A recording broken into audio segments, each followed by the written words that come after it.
Shalom, shalom à tous les frères et sœurs. Que la grâce et la paix du Seigneur soient dans votre vie. Nous vous bénissons ce matin pour toute la gloire que le Seigneur nous a fait. Plusieurs sont morts, mais nous avons la vie. Et notre mission d'évangélisation et d'enseignement de la parole de Dieu nous commence ce matin. Et ensuite, nous voudrons vous rappeler que tous les vendredis et tous les samedis, dès 21h, nous sommes en direct pour les prières prophétiques. Donc, le prophète Amisha présenté par l'église évangélique La Voix de Dieu.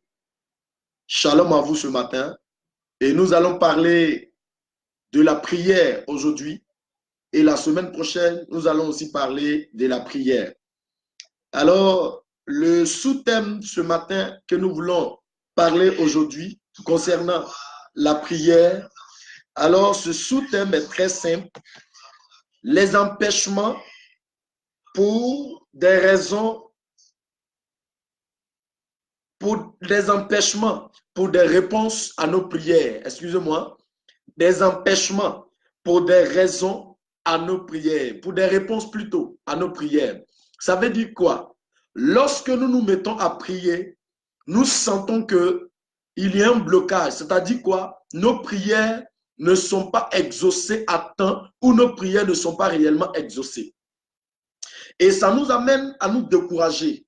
Ça nous amène à perdre l'espoir. Ça nous amène à abandonner la voie du Seigneur. Ça nous amène à abandonner le chemin de Jésus-Christ. Alors, ce matin, la prière est tout simplement une communication avec notre Seigneur Jésus. Nous pouvons même le trouver dans plusieurs axes. Quand je dis plusieurs axes, lorsque nous retrouvons même avec les païens, ils ont leur manière à eux de formuler leur prière devant leurs idoles, devant, comment dirais-je, je sais pas, leur adoration. Mais ce matin, nous parlons de la prière avec Jésus-Christ de Nazareth. Ça veut dire quoi? Comment prier pour être exaucé? À quelle position faut nous mettre pour que Dieu nous exauce?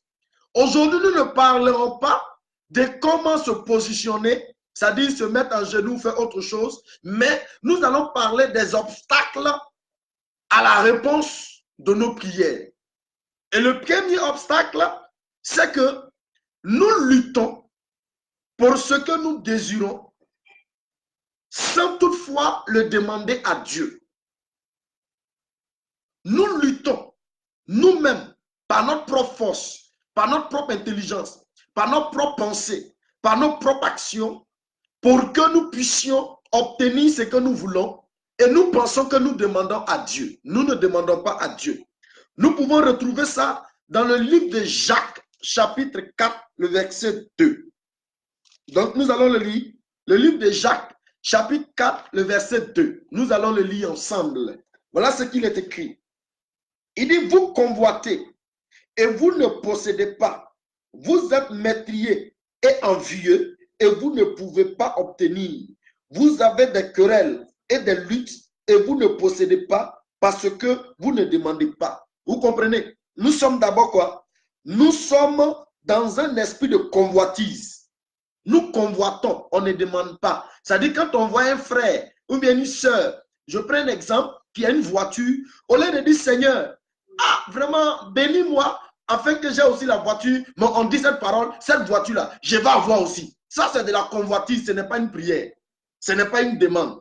Quand on voit quelqu'un qui est béni, qui a un travail, qui a ceci, au lieu que nous prenons la peine de dire que Seigneur, oh souviens-toi de moi aussi, car j'en ai besoin. Au lieu de dire ça, nous convoitons plutôt que de demander. Mais comment Dieu pourrait nous écouter?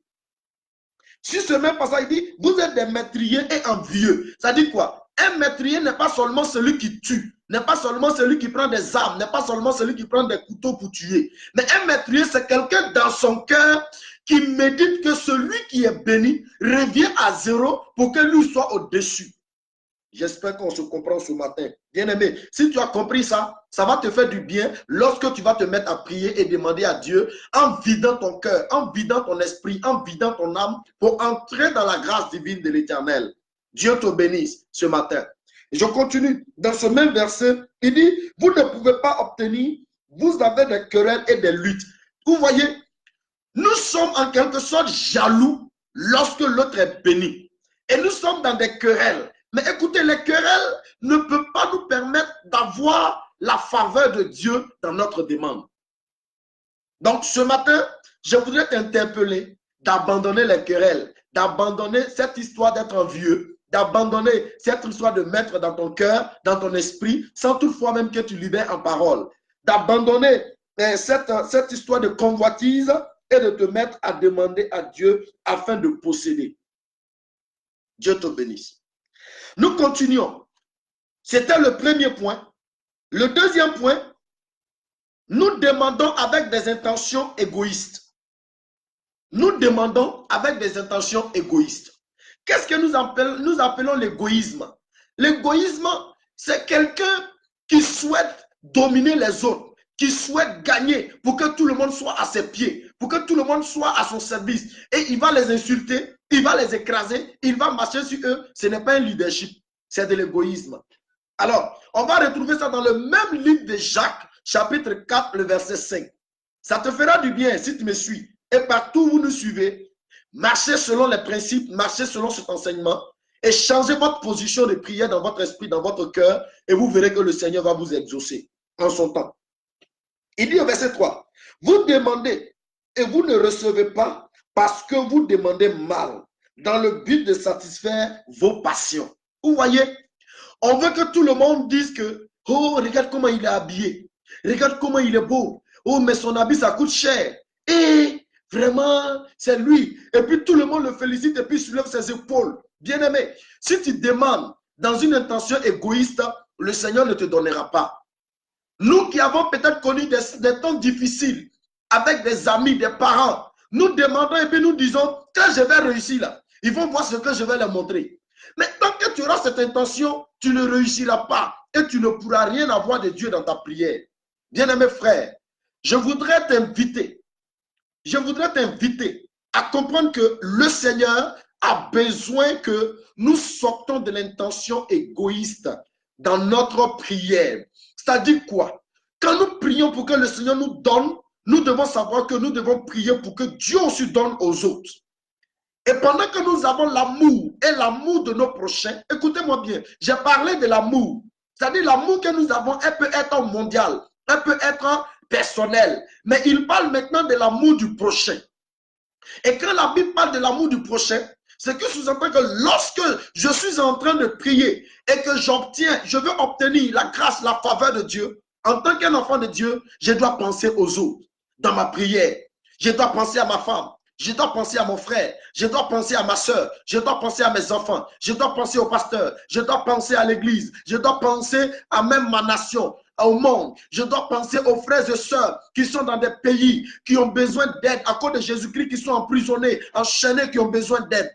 Mais lorsque nous sommes attachés à notre vie personnelle, laissez-moi vous dire que cette intention est égoïste et Dieu pense que lorsqu'il va te donner, c'est pour satisfaire tes passions. Je crois que tu me suis. Alors, nous allons passer au petit 3. Il dit, lorsque nous demandons pendant que nous pratiquions et nous continuons de pratiquer le péché. Écoutez, beaucoup d'entre nous disent que le Dieu que nous servons est un Dieu de grâce. Mais ce Dieu de grâce-là, il a des principes à respecter et à suivre. Et nous devons comprendre que lorsque nous suivons les principes de Dieu, le Seigneur nous fait grâce. D'autres pouvaient parler parce que le psalmiste a dit, Seigneur, pourquoi tu bénis les méchants et que nous qui sommes justes ne nous bénis pas? Écoute, tu n'es pas juste plus que celui que tu appelles méchant. Parce que le méchant continue dans ses voies. Et toi aussi qui te crois juste, tu as des voies que tu as empruntées qui te rendent injuste devant Dieu. Et le Seigneur pouvait répondre au psalmiste, c'est-à-dire à David pour dire, quel sera leur fin, ces personnes-là, quel sera leur fin? Parce que nous demandons les matériaux pour vivre sur cette terre, mais ça ne va pas nous accorder le salut. Pourtant, ce que nous voulons que vous sachiez, tout ce que nous demandons à Dieu doit contribuer à notre salut.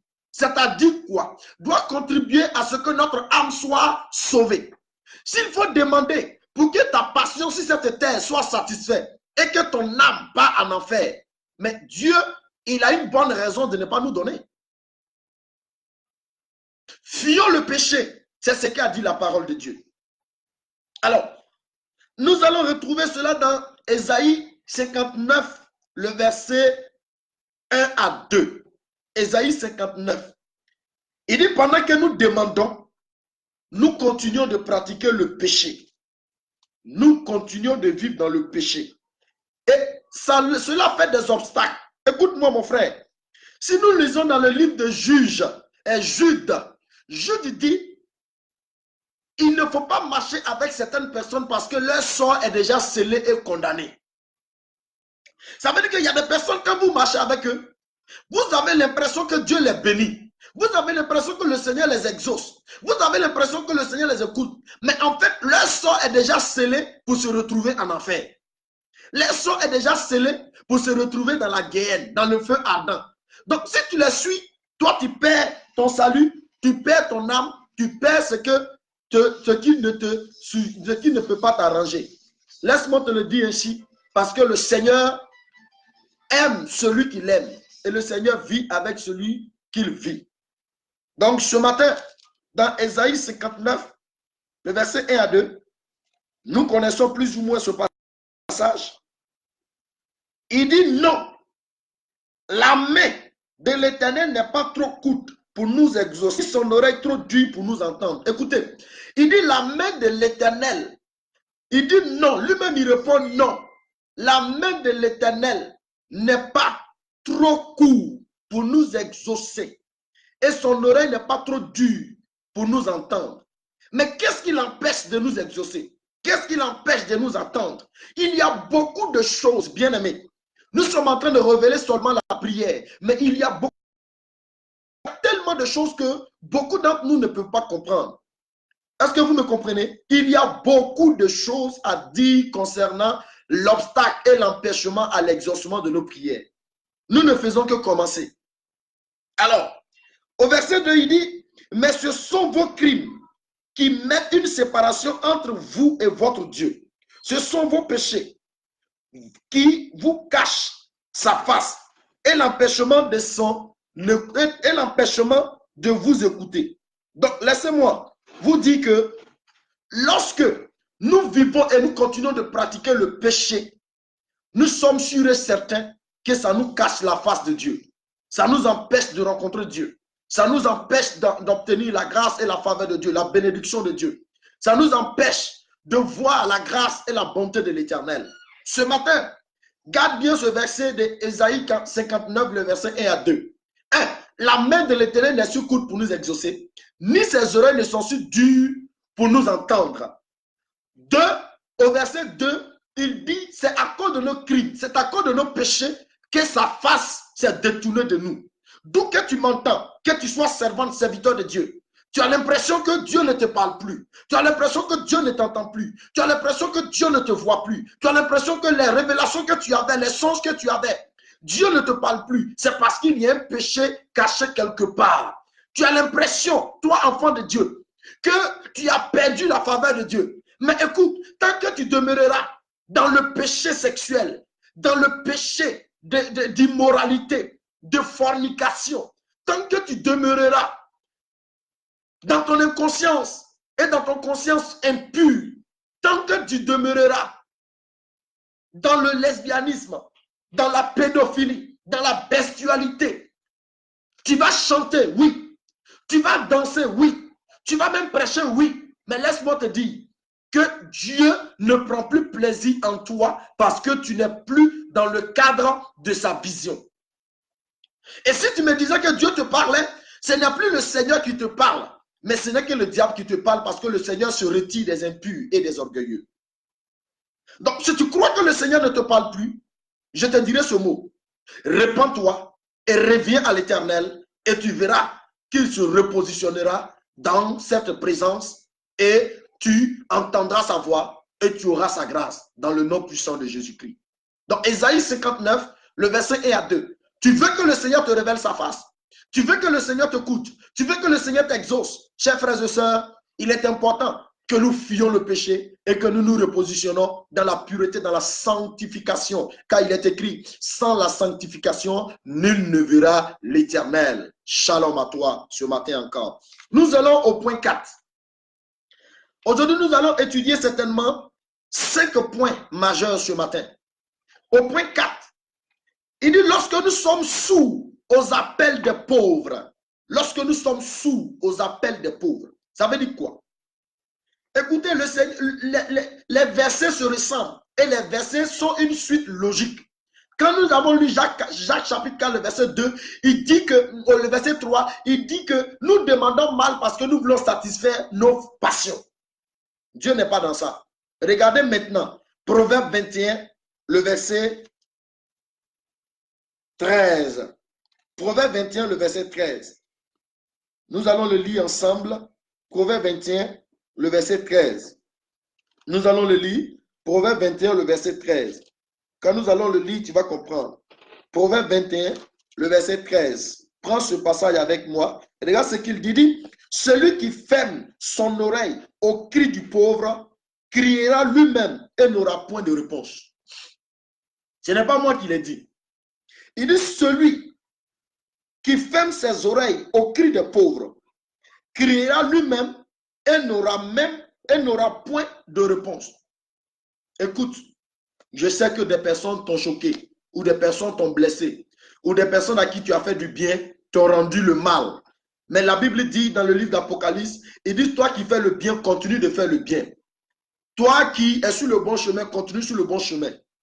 Et toi aussi qui es sur le mauvais chemin, continue sur ton mauvais chemin. Ça veut dire quoi? Chacun a le choix de continuer ou de s'arrêter, ou chacun a le choix de poursuivre. Mais ce matin, je voudrais que tu retiens le Proverbe 21, verset 13. Si tu ouvres ton oreille autour de toi, dans l'église, dans ton lieu, dans ton environnement, à tes frères, à tes soeurs, aux pauvres qui crient, qui ont besoin de manger, fais-le avec discernement et conviction de l'Esprit de Dieu. Parce que je te dis par opposition que ce n'est pas tout le monde à qui il faut faire les dons. Mais en général, le Seigneur nous dit de prêter l'oreille aux pauvres, aux cris des pauvres, aux besoins des pauvres, aux orphelins, aux démunis, aux veuves. Et que lorsque le Seigneur te conjure de le faire, que ce soit dans l'église, hors de l'église, fais-le pour la gloire de Dieu. Et en cela, à ton tour, quand tu crieras, le Seigneur t'entendra et te répondra.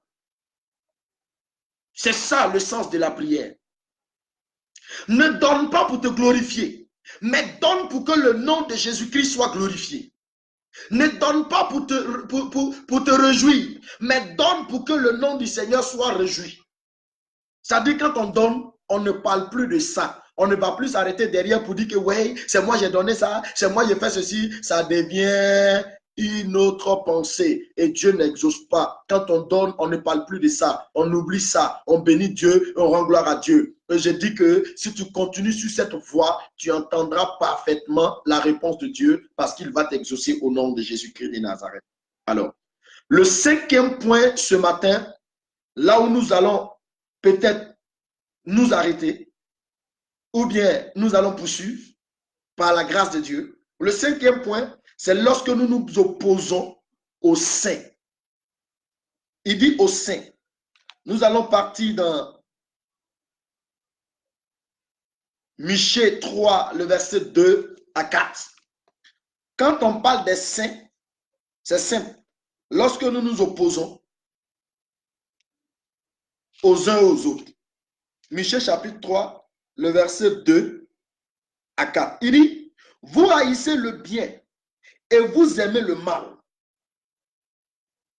Vous leur arrachez la peau et la chair de dessus des os. Ils dévorent la chair de mon peuple, lui arrachent la peau et lui brisent les os. Ils le mettent en pièces comme ce qu'on cuit dans un pot, comme de la viande dans une chaudière. Alors, ils crieront vers l'Éternel, mais il ne leur répondra pas. Il leur cachera sa face en ce temps-là, parce qu'ils ont fait de mauvaises actions.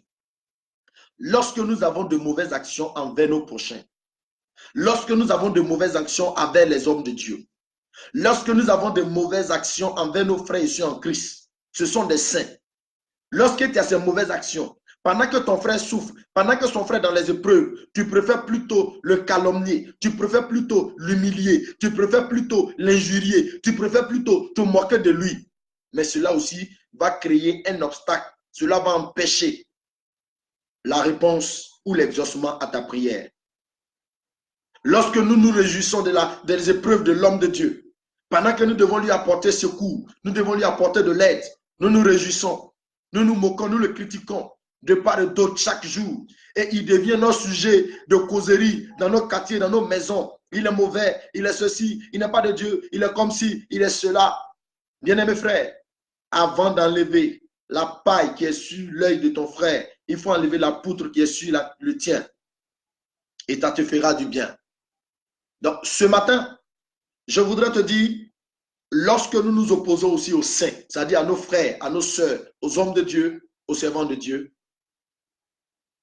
sans la volonté de Dieu, sans le programme de Dieu, sans le plan de Dieu, laisse-moi te dire que cela crée un obstacle à l'exaucement de nos prières. Je vais finir avec le 6e point. Le 6e point, lorsque nous désobéissons à des commandements que nous connaissons de Dieu, nous entendons partout que nous n'avons pas le droit de payer par exemple la dîme, de faire les offrandes, de faire des dons, qu'on doit aller à l'église comme ça. Bien aimé, il faut lire la parole de Dieu. Lisons Proverbe 28. Nous allons lire Proverbe 28, verset 9. Nous allons le lire ensemble et nous allons comprendre. Proverbe 28, le verset 9. Je le lis avec beaucoup de joie parce que ça va te faire du bien. Un peuple sans enseignement ou bien mauvais enseignement, en tout cas c'est dégueulasse. Ça sera une déformation. Et je crois que nous avons même des hommes de Dieu qui sont dans une déformation. Voilà. Parce que nous interdisons la bénédiction de se répandre pendant que Dieu lui-même a dit que vous faites tout ce qui est bon. Payez la dîme, faites ceci, mais nous ne devons pas abandonner l'amour. C'est ce que Jésus a dit aux pharisiens. Mais pourquoi nous on refuse de payer la dîme et que nous disons qu'on n'a pas le droit de payer la dîme? Bien-aimé, la dîme est obligatoire. La dîme est obligatoire. Nous n'en avons pas pour là aujourd'hui. Mais Proverbe 28, le verset 9, voici ce qu'il dit. Si quelqu'un détourne l'oreille de ne pas écouter la loi, sa prière même est une abomination. Est-ce que vous avez compris? Si quelqu'un détourne ses oreilles de ne pas écouter la loi, sa prière même est une abomination. Et nous savons bien que la loi nous parle de l'Ancien Testament depuis le temps de Moïse. Donc on ne peut pas s'éloigner de la loi et on ne peut pas aussi s'éloigner du Nouveau Testament. Nous devons ajouter les deux parce que Jésus-Christ dit qu'il est venu pour accomplir, non pas pour abolir. C'est pourquoi il a pris l'Ancien Testament, le Nouveau Testament, réformant la croix et son sang a coulé pour rendre les deux un au lieu que ça soit séparé. Donc comprends avec moi. Si tu fermes tes oreilles à la loi, c'est-à-dire à tout ce qui concerne les commandements de Dieu, dont Jésus nous a dit qu'il est venu pour la vérité et qu'il est venu aussi pour la grâce. Au temps de Moïse, nous étions seulement que sur la loi. Nous étions dans la vérité pure, dont la punition était vraiment compliquée. Ça veut dire, lorsque tu as commis l'adultère, on te lapide et on te tue. Mais au temps de la grâce, Jésus dit, je suis venu pour la vérité qui est la loi, et je suis venu pour la grâce qui est le Nouveau Testament, et il dit pour les deux. Ce qui a amené Marie de Magdala simplement à recevoir cette parole de Jésus pour lui dire, si les autres ne t'ont pas condamné, parce qu'ils sont aussi des pécheurs, moi aussi je ne te condamne pas, mais va et ne pêche plus. Vous avez compris? Va et ne pêche plus. Donc il y a des commandements que nous savons bien, jeunes frères, jeunes sœurs, hommes de Dieu. Nous crions haut sur les toits. Nous crions haut sur l'autel de Dieu. Mais c'est l'autel qui sanctifie l'église. Si l'autel est sale, l'église est sale. Si l'autel est pur, l'église est pure. Laissez-moi vous dire que il n'y a que Jésus-Christ de Nazareth qui soit capable de nous accorder la vie éternelle. Nul ne peut aller au Père sans passer par Jésus-Christ. Mon frère, ma soeur, que tu sois musulman, que tu sois chrétien, que tu sois, je ne sais, animiste, nous avons besoin de Jésus-Christ dans notre vie parce que la fin des temps est proche. Et il n'y a pas notre mère ni notre père qui peut nous sauver si ce n'est que Jésus. Aujourd'hui, tu es loin de ta famille.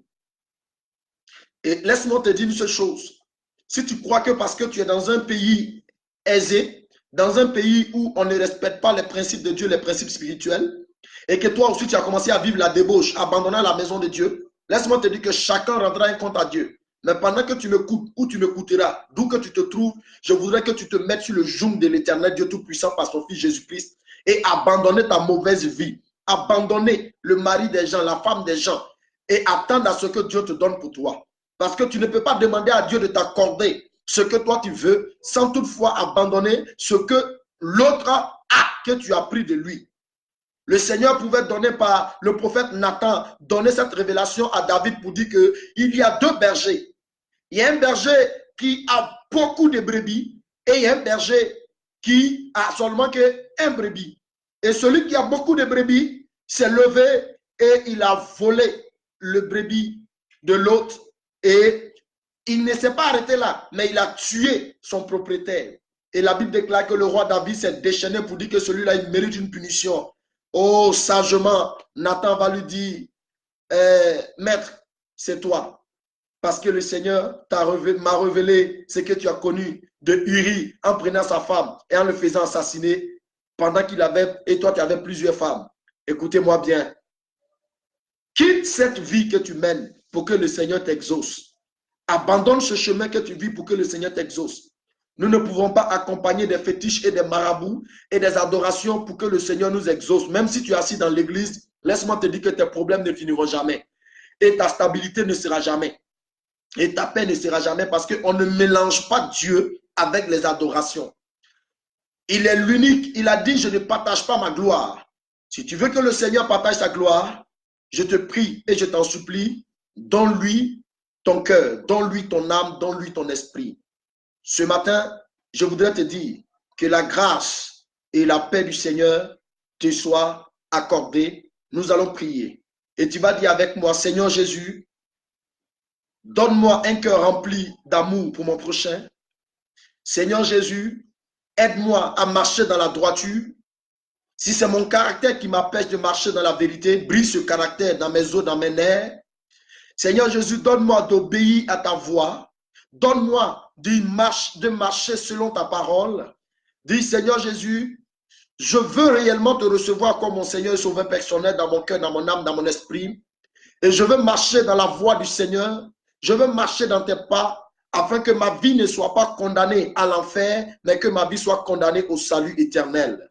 Dis très fort Amen. Et si tu entends cette prière, que Dieu te bénisse et que sa grâce se repose sur ta vie.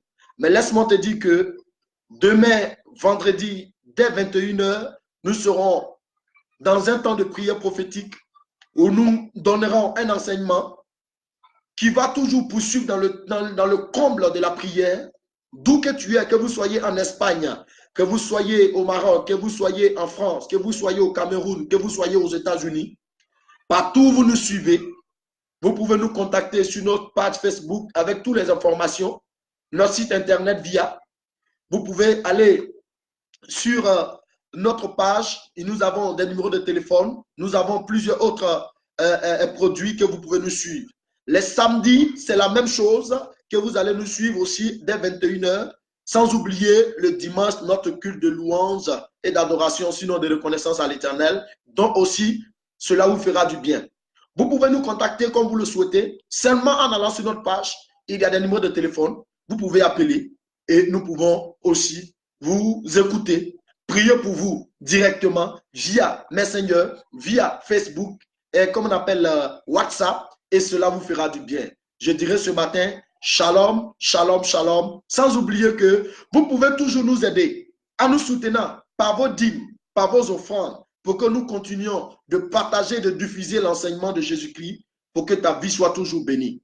Écoute-moi, quand tu reçois cette vidéo, si tu partages à 1000 personnes, tu seras aussi plus béni parce que le Seigneur verra que tu es en train d'évangéliser de ta manière et il te bénira au nom de Jésus-Christ. Ce matin, je dis shalom, shalom, shalom, shalom, shalom, shalom. Soyez bénis au nom de Jésus-Christ. Amen.